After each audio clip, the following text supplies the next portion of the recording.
Lo pikir lo beneran siap punya cewek yang lempeng dan dewasa? Jangan bohong sama diri sendiri, bro.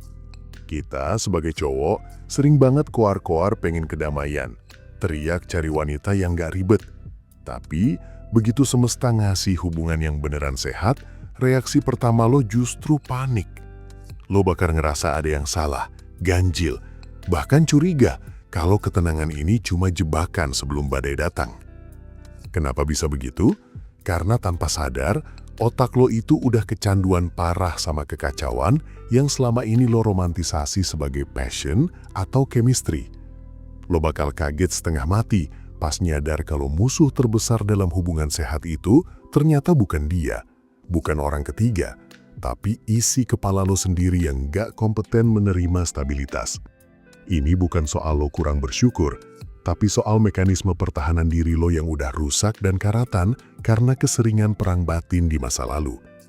Realitanya, kedamaian itu menakutkan buat jiwa yang terbiasa hidup dalam medan perang emosional.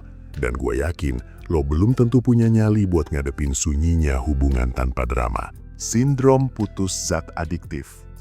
Begitu lo masuk ke zona aman di mana pasangan lo nggak manipulatif, komunikasi jalan dua arah tanpa kode-kodean busuk, dan gak ada ledakan amarah yang gak jelas, badan lo bakal bereaksi aneh.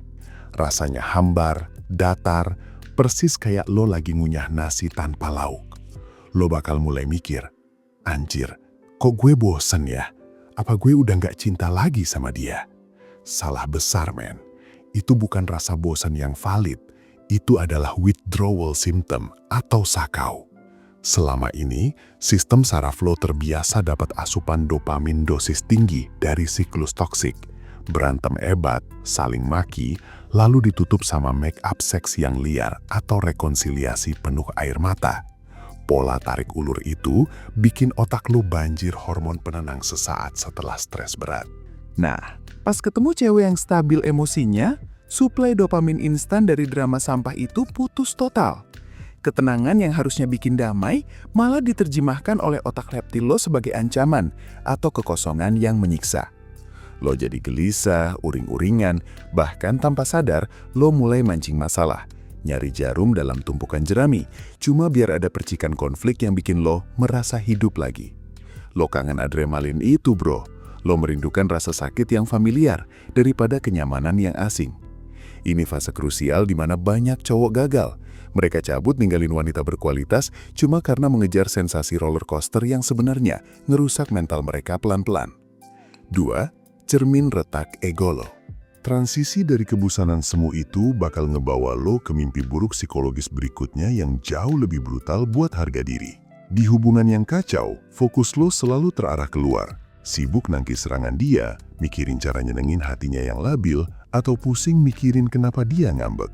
Lo nggak punya waktu buat mikirin diri sendiri karena energi lo habis buat ngurusin kegilaan pasangan.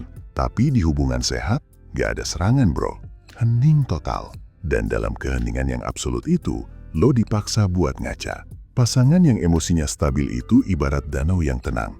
Permukaannya bakal memantulkan bayangan diri lo sejelas-jelasnya, termasuk borok-borok karakter yang selama ini lo sembunyiin rapi di balik topeng maskulinitas. Tiba-tiba, lo nggak bisa lagi jadiin sifat posesif cewek lo sebagai kambing hitam kenapa karir lo mandek, atau nyalahin drama dia atas ketidakdewasaan lo. Di sini, lo telanjang bulat secara emosional. Lo bakal sadar kalau ternyata lo itu insecure, kaku, nggak bisa komunikasi, atau punya trauma masa kecil yang belum selesai. Rasa terpapar ini nakutin banget buat cowok yang biasa merasa jadi pahlawan atau korban dalam cerita cintanya. Ego lo bakal memberontak karena nggak siap ngeliat kalau ternyata toksiknya itu ada di lo, bukan di orang lain. Rasa aman yang dia kasih justru ngebuka luka lama lo yang belum kering, dan insting purba lo bakal nyuruh lo lari sejauh mungkin buat menghindari konfrontasi sama sisi gelap diri sendiri yang baru aja terungkap. 3. Kastrasi validasi jagoan. Rasa tersesat itu bakal makin parah ketika lo sadar kalau cewek ini nggak butuh diselamatkan, dan fakta tersebut menghantam ego maskulin lo tepat di ulu hati. Selama bertahun-tahun, mungkin lo tanpa sadar menggantungkan harga diri pada peran sebagai sang penyelamat atau fixer bagi wanita-wanita yang hancur. Lo merasa gagah saat bisa memungut kepingan hidup orang lain dan menyatukannya kembali. Ada kepuasan narsisistik tersendiri ketika seseorang bergantung mati-matian sama lo. Bikin lo merasa punya kuasa mutlak dan tujuan hidup yang jelas. Tapi, di hadapan wanita dewasa yang emosinya tuntas dan hidupnya tertata, jubah pahlawan lo mendadak nggak laku. Dia bisa ngurus masalahnya sendiri, punya mekanisme coping yang sehat, dan gak butuh lo buat jadi tong sampah emosionalnya. Kekosongan peran ini bikin lo merasa dikebiri secara fungsional.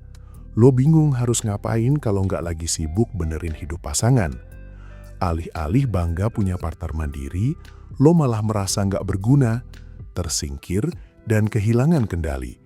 Karena ternyata nilai diri lo selama ini cuma sebatas seberapa butuh orang lain terhadap eksistensi lo, bukan seberapa layak lo untuk dicintai apa adanya.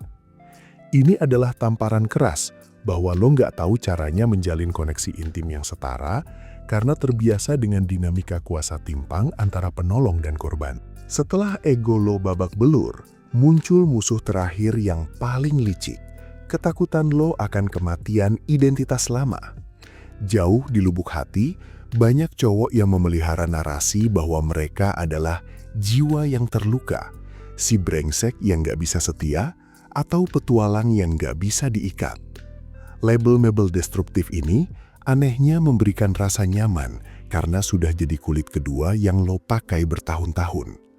Hubungan yang sehat menuntut lo buat melepaskan kulit itu dan tumbuh jadi versi diri yang baru, lebih bertanggung jawab, dan jujur aja, sedikit lebih membosankan dibanding karakter bad boy yang lo banggakan dulu.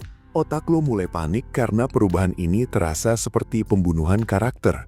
Lo takut kehilangan sisi liar yang selama ini lo anggap sebagai daya tarik utama. Akibatnya, mekanisme sabotase diri, self-sabotage, mulai aktif secara otomatis di alam bawah sadar.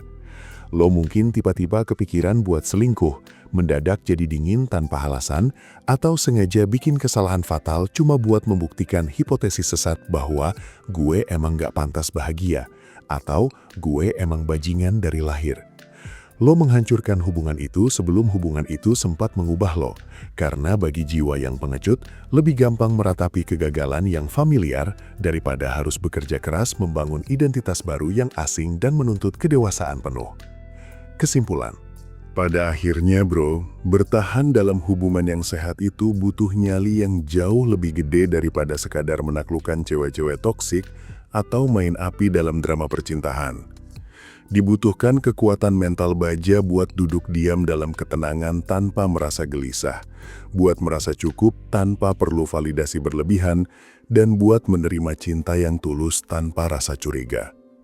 Lo harus sadar bahwa membosankan itu seringkali cuma kata lain dari stabil, dan stabilitaslah adalah fondasi satu-satunya buat lo membangun kerajaan masa depan, entah itu bisnis, keluarga, atau warisan hidup. Tantangan terberat lo sekarang bukan menundukkan hati dia, tapi menundukkan monster di kepala lo sendiri yang terus berbisik kalau kedamaian itu berbahaya. Kalau lo bisa melewati fase sakau ini, kalau lo berani ngaca tanpa lari, dan kalau lo stop nyari masalah cuma biar merasa hidup, disitulah lo baru beneran jadi laki-laki dewasa. Berhenti ngerusak apa yang udah bagus cuma karena lo belum biasa megang barang mahal. Semoga bermanfaat ya bro.